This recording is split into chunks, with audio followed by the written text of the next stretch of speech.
I'm standing in for Bruce, who's unavoidably absent. This is the STARTITUP show. It comes your way every Tuesday, 9:30 a.m. I have with me in the studio two beautiful women smiling. Once again, welcome, guys. How are you guys doing? We're doing good. Good morning. Oh, We're doing very fine. Good morning. okay. You sound kinder than your smile, though. So I have with me Pretty Favor Aliezi. Good morning. Good morning. And also Winifred Andy. Good morning. Good morning. Okay, so sophisticated women we have here. Pretty Favor Aliezi is, how do they pronounce it? Aliezi, right? Yes. Okay. She's an ethical hacker and a cybersecurity analyst. Glad to have you join us once more. And Winifred Andy is also an ethical hacker, a trainer, a penetration tester, and she's passionate about being the bodyguard of this cyberspace. Good morning. Good morning. Okay, so today we're going to be looking at something very key, fintech security. Fintech basically, are we going to be broadening it beyond fintech, or we're going to stick with fintech? We're going to stick with fintech for the sake of this interview. Okay, so fintech has to do with financial Security. tech. Okay. Yes, financial tech, yes. Okay, thank you very much. So, we're going to be going straight to the point. The first question is, let me start with Pretty Favor. Alright, so, because a few minutes ago rather, I just got a message from some guy saying that the federal government is giving out 25,000 naira. So we should click on this link and register. And I remember that the Minister of Finance said there's no such website. People should not go to any website to claim the 25K that federal government is giving. So if you go there, you're doing so at your own risk. So, do you think the average person is aware of the risks they face online and how to protect themselves from it? The average person, thank you very much for the question. Yeah. The average person is not really aware of the risks they face online because obviously they are ignorant. Someone would see that that's a form of social engineering called smishing. Smishing. Yes. Through Wow. text messages, yes. Sweet. So, What? through text messages. Okay, through text messages, eh? Yeah. It's called smishing. Yes. That's a new word. Okay, so how Okay. this happens, they get links, they get text messages like that. They get to click on it. It takes you to a website, a fake website. Okay, There are two things that happens on that website. Your device can be compromised, okay. or a malicious code could be sent to your phone, and that could actually spy on you, spy all of your details. And especially, imagine if it's a keylogger. For every keystroke on your device, they get it remotely. Like Okay, the hacker, you're moving too fast, yeah, Pretty Favor. Calm Sorry. down. So you're saying now that if you click on any of these links that are from the fake site, and something is sent to your phone or to a phone, and as you beginning to type your password, it will take note of the password. Yes, that's what Are you keylogger serious? says, yes. Yes. But let me ask you, let me shift the question now to Winifred. If someone can actually devise such an ingenious plan, why not do it in the positive? Why must it be in the negative? Because in this world, there will be good and there will be evil. So there will always be people who will use the knowledge that they get in malicious ways. It is part of the order of this world. So it's a human thing. It is a human thing. Okay, because Yes. the website, the message I got is from a website, HTTPS. Yes. Basically means it's a secure. Websites, which means they actually put thought and effort into making sure that you think that it is good enough. The thing with these malicious people is that most of the average people feel like they don't put that much effort into it, but that is a lie. They put a lot of effort. If you see some of these sites, you will 100% think that it is legitimate, but it is not. So in other words, these people are not dummies. They are not. They are smart, They are people. smart people, and they put efforts into making these things work, which is why we're here today to enlighten everyone, even the average person, about how exactly these things work. Okay, so Pretty Favor, let me come back to you. What are some ways that financial security could be compromised? You just mentioned one now. This website is a click, they are giving 500K. you go and click, bam, they've gotten your information. Which other ones are we more susceptible to? Okay, for example, let's talk about your financial apps. Yes, your banking apps. Sometimes you just, okay, because you have a banking app doesn't mean that everything is all good. Okay. Yes. More like you need to set up some security settings on your apps, 2FA, MFA, so that just in case you're having someone trying to get in, you actually get these notifications. Okay, and Yes, slow down now, Pretty Favor. You say 12A, MFA, we don't know what that is. Sorry, 2FA, two-factor authentication. What- and what- then MFA, multi-factor authentication. What does that mean for the mama that is listening to us? Okay, it's more like connecting that account to your phone number, so that probably before you get in, you actually get a code from your phone number that authorizes you to get in. So Okay, without that code, you just can't get in. that's a 2FA. Yes, that's 2FA. Okay. And then for multi, that's more than two. It could be your email, it could be a token, it could be your a code generated from your bank to your phone number, and then sometimes it could be an authentication app. Okay, another separate third-party app Yes. that you have to. Okay. Yes. And then aside that, aside the app side, Mm. your token. Okay. Yes. The hard token, Yes. physical one. Yes. Okay. Because you have it doesn't mean that anyone can easily get access to your account, because sometimes those OTP, those token can be bypassed. But then for the fact you have it, you really have to be very careful with it. Don't Okay. go out probably because you came here, you forgot it on the table here, and you walk away feeling nobody's going to know the use. No. Okay. So we So- should leave it at home. No, like keep it private, keep it secured. Okay. You don't Okay. just lose it anywhere. But some of us are clumsy and we're not good with those little things. So how do we do? We just leave. Let's just stick to the old check and clearance arrangement from the banks. Is that more? I know people who say unless they get a call from the bank, the checks won't clear. That's very bad. That's Because- very bad. Yes, because your bank will not call you to actually ask you informations about, because some persons waiting for your bank to call you. That's where these criminals could actually take advantage. Okay, they of can actually you, call and pretending yeah. to be your bank. That's a good one. They can call that they're from the bank. Yes. Okay, that's good. Okay, let me come back to Winifred, just in case you're joining us. We're having a conversation about fintech security. So we're looking at bank apps, loan apps. Sometimes you just log on to some loans. After the advertising, you click, you get in there, put all your banking details, and then before you know, they have your name, your wife's name, your children's names, your pictures. Yeah. They have access to your phone. Yeah. And then when you have an issue, you didn't pay 1 hour after, everybody sees that you're dead, there's an obituary on your behalf, Yeah. and you have no link with that, you're still alive.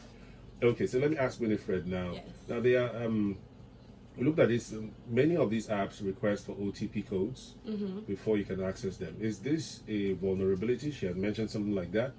Is there a way that fraudulent actors can take advantage of this? Okay.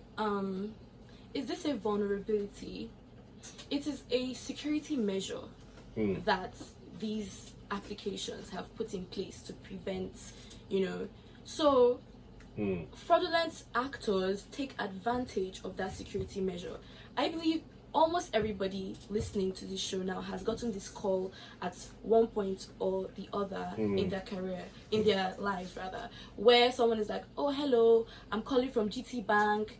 Is your birthday so and so day? What are the last 3 numbers at the back of your ATM? What are the numbers on your ATM? Okay, wait, we're going to send you a code now. The code is coming from your bank. Just tell us what is on that code. Now that code is the OTP code. So while it is a security measure, because when they get all this preliminary information and they try to log into the app will ask for the OTP code and they will call you and ask you to give to them. So in a way, it is a vulnerability in the sense that socially humans can take advantage of that, but in another sense it is the bank trying to protect you. What am I saying in essence?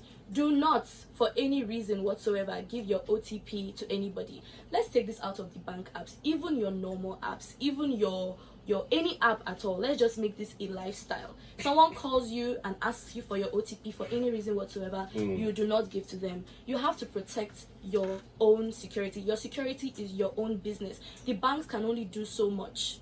So you have to be mindful as an individual to protect yourself. So from what both of you have said so far, it's mostly human. Yes. Human vulnerability, Ability. human carelessness Yes. that leads to these things. Yes. There are cases where somebody will say, maybe, I know someone who was somehow abducted in one of these small buses, and she was taken around the city metropolis. They took her phone, and then they had a device in the car that they just inserted her ATM, and they were able to just be collected. They were collecting everything, transferring it to some other person, and then they dumped her after beating her so much. That's terrible. She reported the case, of course, but now she was smart enough, because those guys, I don't know if they were dumb to transfer the money. It was an electronic transfer. Obviously, it got to someone's account. Yes. And so they were able to track, and then she was also tracking the phone. Yes. Now, most of us, this one was that she was abducted. So they had to ask her for the By code. force, Yeah, yes. by force. So she had to give them the information. And her life was at risk. They had sprayed something into her eyes.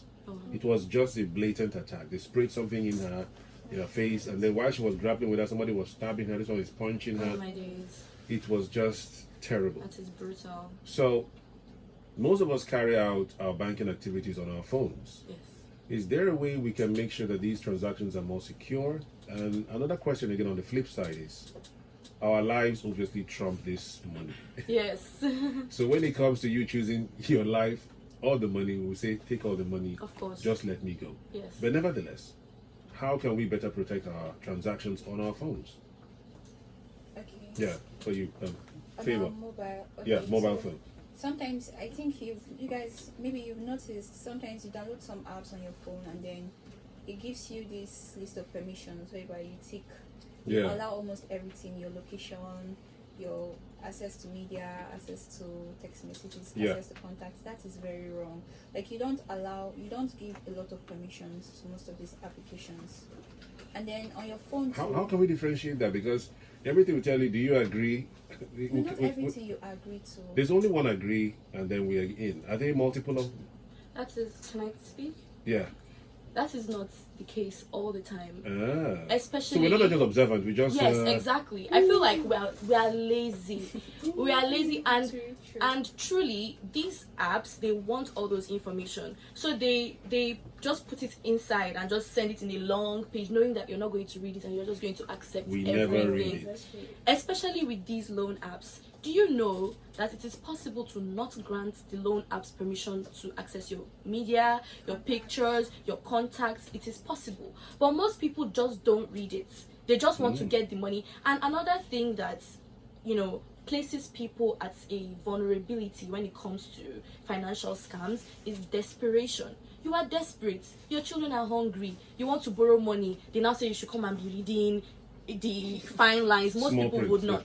Yes. So, we have to read the small print if we want to stay safe Are online. you sure we can all read that? We have to small try. print? Especially with these. I want to, these loan apps. There was someone I knew, a doctor, a very respectable person in the society. I just got a message one day. This person is a rapist, a ritualist, and a murderer.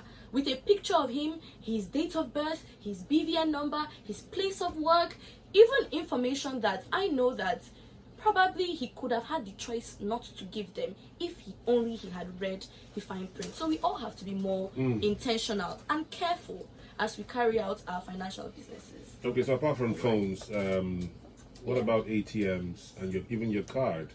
There are many cases about account compromise using cards. How can people better protect themselves?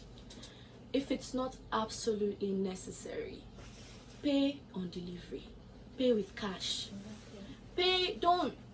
Bolt, for instance, a very popular ride-hailing app that most of us use, they have the option to enroll your card into the application where you put in your card details, you put in your CVV. It is possible, but don't do it.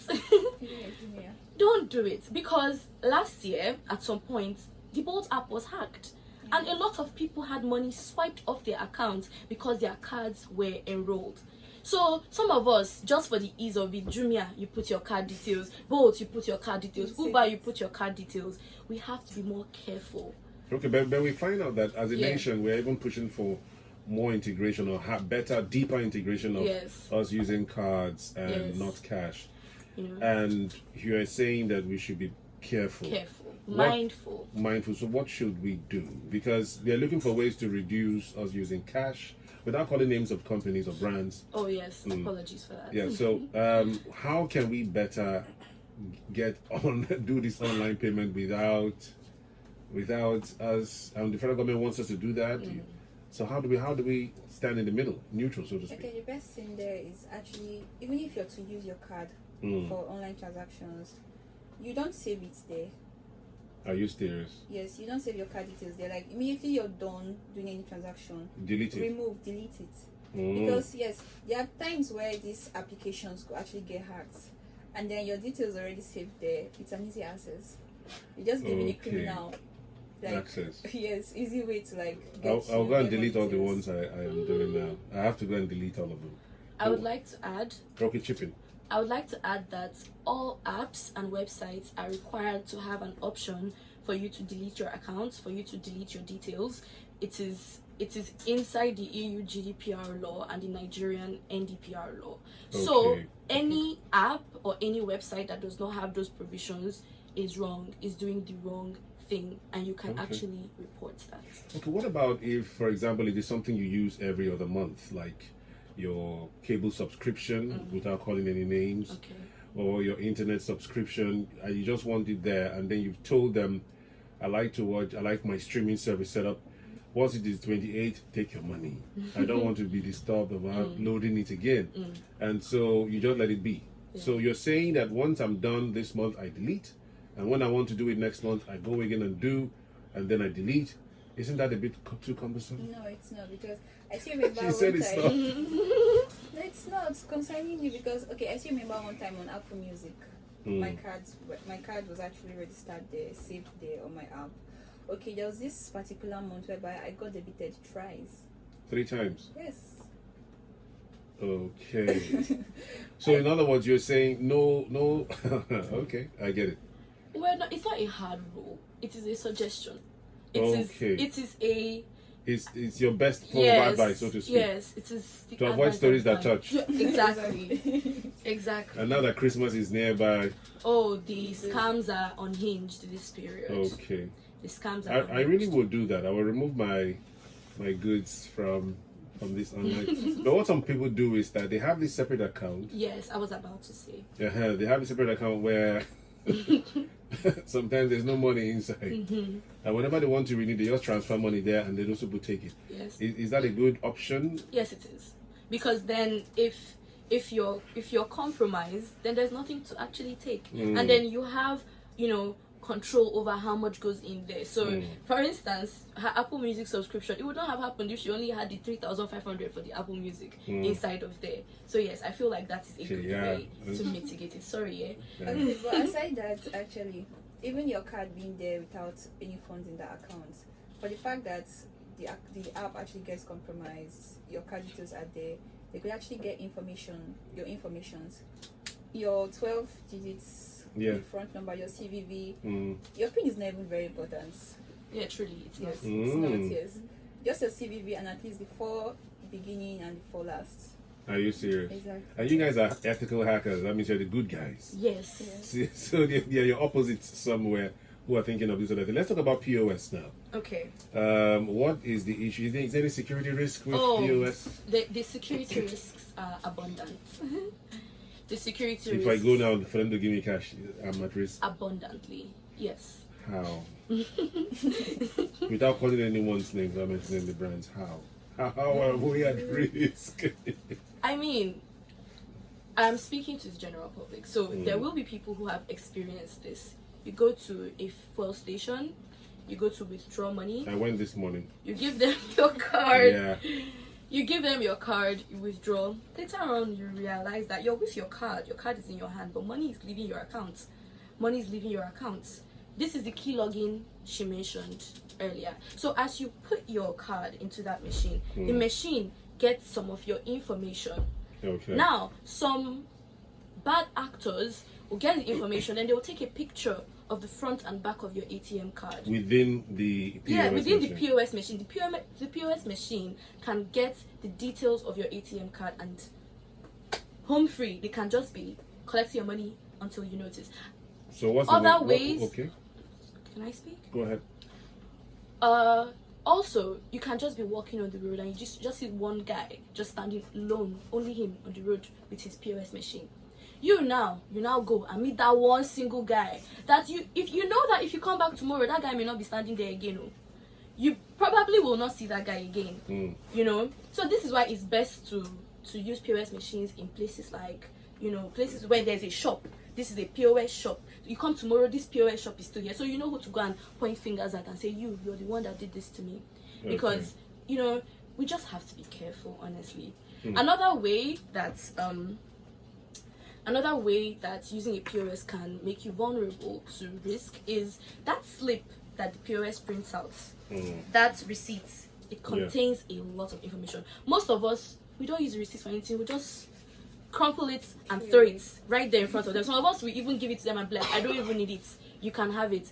That piece of paper contains your card number, the date of your transaction, the bank you are using, who you're sending money to. It contains a lot of information that we honestly do not even notice. So something else we have to be mindful of is that slip. Tear it into tiny little pieces. Make sure that there is no remnant of your information there, because that is a big vulnerability. What about the ones who don't give you any slip? Why don't you want to collect your slip? No, some of them don't give slips. You ask them first, will you give me a slip? Will you give me my receipt? Well, I feel like if they don't give you a slip, then that risk is mitigated, because they don't. Most times when they don't give you that slip, it's because they don't have paper to print the slip. But that's what they say. But let us also assume that there are good POS guys out there. Yes, there are. So we should just, like, that fuel station might just be a good guy. Yes. Okay. Even with the good guys. Now, the thing is, the good or bad does not show on the face. You will not know. So that is why you have to be mindful all the time. I know it sounds like a lot, and frankly a difficult way to live. I mean, on here we have said that you should not put your card details on any site. You should try your best to delete it every time you're not using it. It sounds like a lot, but the day that they will collect all the money in your account, you will wish you did all these things. Because now you know. It's not like you don't know anymore. Now you have heard it on Rhythm 93.7, so you know. And even if it sounds like a lot, let's just try. Let's just try it. So, lastly, finally, now, this is to favor fake bank alerts. How how does it work, and why does it look so surreal? Why does it look like, okay, Allah don't come, and then like, some people actually, how does it work? Okay, so there's something called the dark web. It's not like the normal website, normal internet anybody has access to. Yes, you actually go there fully with anonymity. Yeah, so on the dark web, there's a tool actually on sale there, which these cyber criminals could actually go there to purchase this app. So what this tool does is that it actually fetches information from your bank database, like getting your normal account balance, and then creating this email, this bank alert, putting the amount, it's obviously a credit alert, adding it to your normal account. So when it comes to you, let's say you have like 15,000 naira account and you're receiving a credit alert of 50,000 naira, automatically you're seeing 65,000 naira there. That's real. But then, except this cyber criminal is actually using an updated version of this tool. Normally, where you can actually fish out the vulnerability is on the description. It either says a pro B or a pro bank. But many persons don't really get to check out for descriptions. They just see credit alert, see their account balances together, and they're, oh, I have more money now, and that's not cool. Okay. So the best way to actually avoid this, you check the description, and then that's why it's always good to have your bank app on your phone. So you always double check authentication. Check properly that, okay, this amount is actually reflecting on my main bank app. So so you just be like, okay, they just transferred money to my account. You just see, because you saw the alert. Okay, thank you now. It's nice doing business with you. You're going. Okay. So it's a lot there. Okay. Okay. I wanted to ask, chip in something out of experience. This P2P websites where if you want to change dollar or pay your near to one other one, and so someone had transferred money to another person, said I've sent the money, the other person had to call the bank, not even wait for. I'm not waiting for any alert. I'm not sure. I had to call the bank. Actually, I'm the person in charge. You're the person. I had to call the bank, and I waited on the line till they told me the money had not come. And I told the guy, man, they said no money has come. The guy said, he's having an issue. Meanwhile, I got an alert. Oh yes. But I still He's had a to. criminal. I had to call the bank, and the funny thing about the website, they will tell you the people you deal with here, we don't know them. Yes. We're just pairing you guys. Yes. So do your due diligence before. Yes. But the good thing was that my money was being held by the website until I confirm before they will send to him, just like what Fiverr does and these other apps or these websites. If you deliver a job for someone, until the person confirms, you don't get the money. Yeah. So the website is a trusted one, but the people inside Not trusted.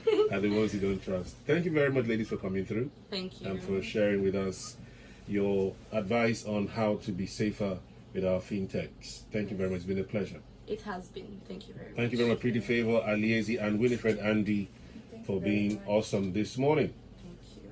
Hope you guys will ethically help us next time. Yes, we will. Okay, so stay tuned.